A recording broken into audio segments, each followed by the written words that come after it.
দেওয়া আছে x square plus one equal to √2x। আমাদেরকে x square plus one by x স্কোয়ারের মান কোনটি সেটা নির্ণয় করতে হবে। আমাদেরকে চারটা অপশান দেওয়া আছে 6, 4, 2, 0। আমাদের যেটা দেওয়া আছে সেখান থেকে আমরা এক্স প্লাস ওয়ান বাই এক্সের মান বের করে নেব। তাহলে যেটা দেওয়া আছে x square plus one equal to √2x, এখানে বসিয়ে নিলাম।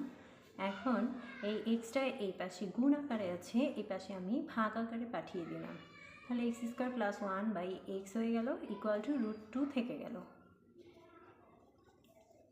এখন দুইটাকে আমি আলাদা আলাদাভাবে ভাগ করে নেব। এক্স স্কোয়ারের সাথে এক্স ভাগ প্লাস ওয়ানের সাথে এক্স ভাগ সমান √2।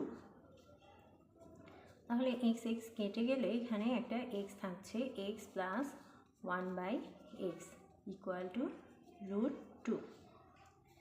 আমরা যেহেতু এক্স প্লাস ওয়ান বাই এক্সের মান পেয়ে গেলাম, এখন প্রদত্ত রাশি ছিল x square plus one by x square. তাহলে এ স্কোয়ার প্লাস বি স্কোয়ারের সূত্র করব আমরা।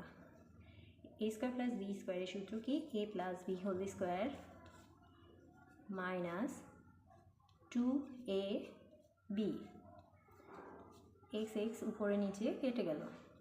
এখন আমাদের যে মানটা বের হয়েছে √2 স্কোয়ার মাইনাস 2।